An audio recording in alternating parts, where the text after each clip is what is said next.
Maison des femmes, bonjour. Dans La Maison des femmes, la réalisatrice Mélisa Godet nous plonge dans le quotidien de cette structure créée en 2016 pour venir en aide aux femmes victimes de violences. Un long métrage juste et lumineux qui célèbre la résilience des femmes et l'engagement de celles et ceux qui les accompagnent. Au casting de ce film choral, on retrouve notamment Karine Viard et Oulaya Amamra. Elles sont les invitées de ce nouveau numéro de À l'affiche. Du coup, vous faites quoi ce soir?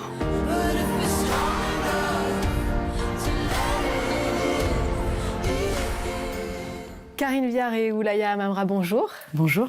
Vous jouez donc toutes les deux dans La Maison des femmes, premier long métrage de Mélisa Godet, qui est inspiré de situations réelles et du travail mené dans ces structures qui accueillent les femmes victimes de violences.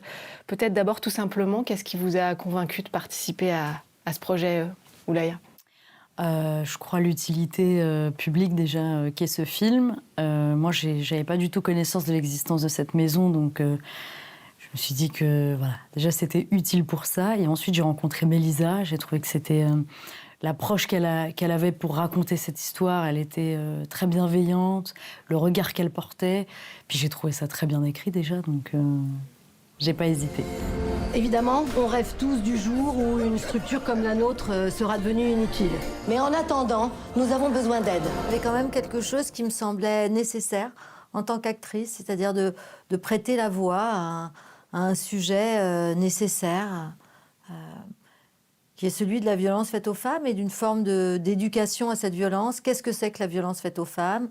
Qu'est-ce que c'est que porter soin à ces femmes victimes de violence? Ça veut dire quoi la reconstruction d'une femme qui s'est fait tabasser pendant des années? Mais pas que. Ça veut dire quoi aussi être une jeune fille qui est complètement flippée parce qu'elle doit présenter un certificat de virginité, par exemple. Toutes ces choses-là, en fait, ça s'appelle des violences et elles sont multifactorielles. Bon, je vais pas y aller par quatre chemins. Je sais qu'il y a des rumeurs, des bruits de couloir. Notre structure est menacée de fermeture à moyen terme. Ah, carrément. Hein? Fais chier, ça. Attends, pardon, moyen terme, c'est combien de temps? 6 mois, 1 an peut-être. Elle est belle la priorité du quinquennat. Et elles font quoi du coup les patientes, sinon on ferme? Ah bah c'est simple, je te le dis, elles finissent en psychiatrie ou en affection longue durée. Et puis au final, ça va coûter le double, voire le triple à la collectivité. Ouais, c'est complètement con. Ce système est complètement con, non?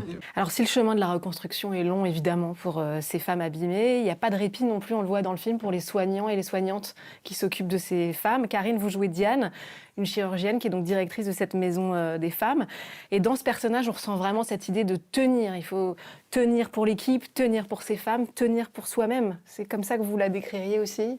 Moi, je joue un personnage qui existe, qui est Rada Hatem, qui est la créatrice de cette maison des femmes, celle qui a eu l'idée de créer un endroit où les femmes n'aient pas besoin d'aller à droite pour aller voir un gynéco, à gauche pour aller avoir une aide juridique. Elle s'est dit, on va tout rassembler dans une même maison et ces femmes seront prises en charge totalement, en fait, du début jusqu'à la fin du processus. Ça, c'était assez nouveau, ça n'avait jamais été fait. Et cette femme-là, elle est vraiment très inspirante. D'abord parce qu'elle est très en colère et qu'elle est très indignée. Donc son indignation mêlée à son intelligence et à son envie de changer le monde, elle arrive à déplacer des montagnes. En même temps, elle est très collaborative avec ses collègues, ses partenaires. Et effectivement, elle est d'une énergie infatigable. Et c'est vrai qu'il faut en avoir parce que ces violences sont tellement nombreuses. C'est tellement aberrant que dans une société aussi sophistiquée que la nôtre, aussi avancée d'une certaine façon, il y ait cette espèce d'obscurité, de nuit noire autour du traitement de ce qu'est une femme. Oulaya, vous jouez Inès. Alors elle, c'est une jeune médecin. Et ce qui est intéressant, j'ai trouvé dans ce personnage, c'est qu'elle arrive à la maison des femmes avec une envie d'efficacité, de pragmatisme, sans doute un peu de naïveté aussi. Qu'est-ce que pour vous ce personnage apporte au film ? Je trouve qu'il est important déjà parce qu'il montre que la violence, elle est dans tous les milieux. Et mon personnage, il a aussi une évolution, c'est-à-dire qu'il va comprendre au fur et à mesure qu'il va être confronté à des victimes. Parce qu'on ne sait pas exactement, on ne sait pas à quoi s'attendre quand on entre dans cette maison. Et on y trouve beaucoup de bienveillance, de la joie, parce que nous, on a eu la chance d'aller dans cette maison et on a trouvé qu'il y avait une super ambiance, ils ont besoin aussi de décompresser à des moments. Et surtout, la violence, je le disais, mais elle vient de tous les milieux. Et c'est important aussi de montrer que c'est pas, il n'y a pas de frontières, il n'y a rien qui épargne ça. Tout le monde, voilà, tout le monde est concerné. Ça peut être tout le monde. Cette violence, c'est du harcèlement moral, c'est des coups, c'est de l'excision aussi. Et c'est vrai que Inès, elle découvre en fait cette violence au fur et à mesure des témoignages de ces femmes qui se succèdent devant elle. Est-ce que pour vous aussi, c'était peut-être violent de découvrir tous ces témoignages ? Oui, quand même, parce que j'ai pu écouter des podcasts, notamment qui s'appellent Réparer l'intime, où on entend des témoignages de victimes, etc. Et c'est vrai que déjà, je ne savais pas du tout... donc moi, j'apprenais tout sur ce film. Et c'est vrai que ça m'a beaucoup touchée. Comment vous faites pour tenir? Enfin, pour vous blinder? Non, on se blinde pas. On la prend en charge, c'est-à-dire on va porter le truc avec elle. C'est pas elle toute seule, c'est pas nous toutes seules, c'est ensemble. Ça s'équilibre, quoi. Karine, on le disait, votre personnage est submergé par le travail, elle est menacée par des restrictions budgétaires constantes, elle est confrontée évidemment à cette violence. Mais il y a ces scènes qui sont très belles, tournées à la piscine, où elle va nager tous les jours.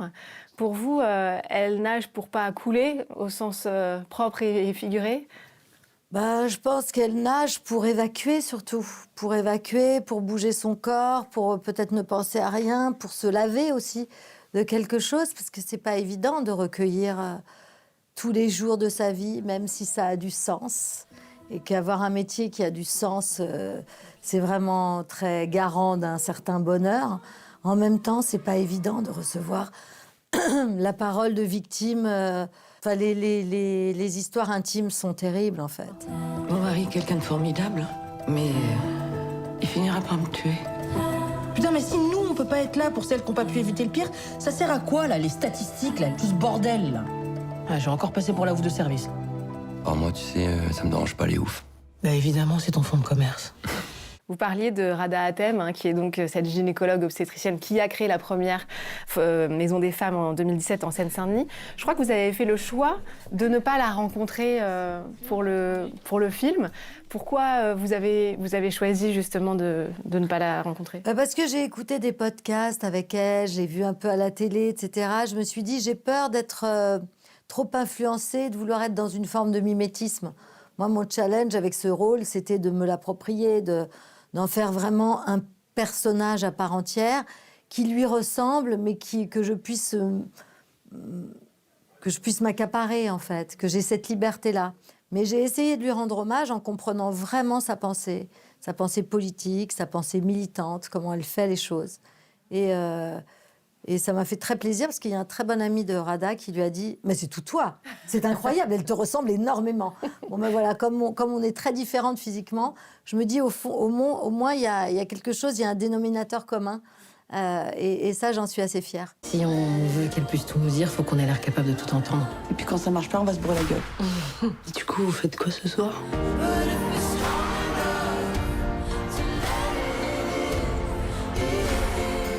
C'est aussi un film de bande. Oui. Il y a évidemment toute cette douleur, toute cette violence, mais il y a aussi beaucoup de joie. Oui. Il y a aussi beaucoup de jolis moments partagés. L'équipe de la Maison des Femmes est particulièrement soudée. On le voit dans des moments de fête, dans des moments de rire aussi. Pour vous donner la réplique, il y a Aïdara, il y a Laetitia Doche, il y a Juliette Armanet, je cite les hommes, aussi Pierre Deladonchamp, Jean-Charles Cliché. Il y avait aussi cet esprit de troupe sur le tournage. Comment vous avez créé ces moments-là ? Oui, complètement. Je trouve que tout le monde était très sensible et très... on avait vraiment envie de rendre hommage à ces femmes, au courage de Rada. Et c'était vraiment une troupe, c'est vrai. Donc on a passé des très bons moments. On s'est parlé aussi d'autres choses que du cinéma, de notre vie, La metteur en scène, c'est vraiment la chef d'orchestre, toujours. Donc là, on a une femme féministe, consciente de la nécessité de travailler entre hommes et femmes avec le plus de paix, de calme et de sérieux possible. Donc il y avait une ambiance très harmonieuse parce qu'elle y tenait. et qu'elle aurait trouvé assez, assez déplacé d'avoir une ambiance de tournage qui contraste totalement avec le sujet de son film. Je disais qu'il y a aussi des hommes dans cette équipe. C'était important de montrer que les hommes peuvent aussi être de ce côté-là et dans le soin des femmes. Moi, ce que je trouve très bien dans ce film, c'est que c'est un film féministe, mais qui intègre les hommes, qui ne pense pas du tout que tous les hommes sont à mettre dans un sale panier, loin de là. Et moi, je pense que de toute façon, ce combat contre les violences faites aux femmes ne peut pas se faire sans les hommes. Et si on n'est que des femmes à lutter sur ce sujet, c'est un sujet qu'on n'arrivera pas, en fait, on n'y arrivera pas. On a besoin des hommes pour lutter avec nous, main dans la main, contre les violences faites aux femmes. Comment est-ce qu'on trouve ce dosage quand on aborde un sujet si complexe pour ajouter ces touches d'humour qu'il y a aussi dans le film? Karine, elle l'a naturellement. Et puis elle l'a naturellement, c'est vrai, elle est drôle. Moi, elle me faisait mourir de rire.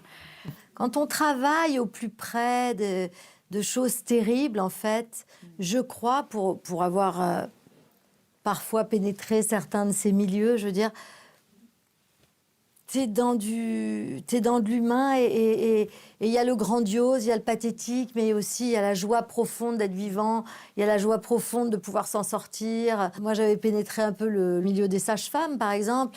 Bon, sage-femme, c'est la vie, c'est la mort. Il y a cette espèce de moment de bascule où tout peut basculer, en fait, et où, quand t'es sage-femme, t'assistes aussi à des drames. Donc, paradoxalement, l'espace où il y a beaucoup de souffrance, c'est aussi un espace où il peut y avoir beaucoup de vie, surtout quand il s'agit de reconstruire.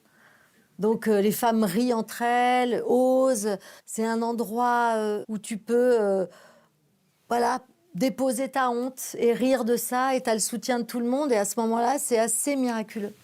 C'est très inspirant. Merci beaucoup. Merci à toutes les deux et bravo pour le film. Merci. Il n'y en a pas beaucoup des gens qui changent la vie en mieux.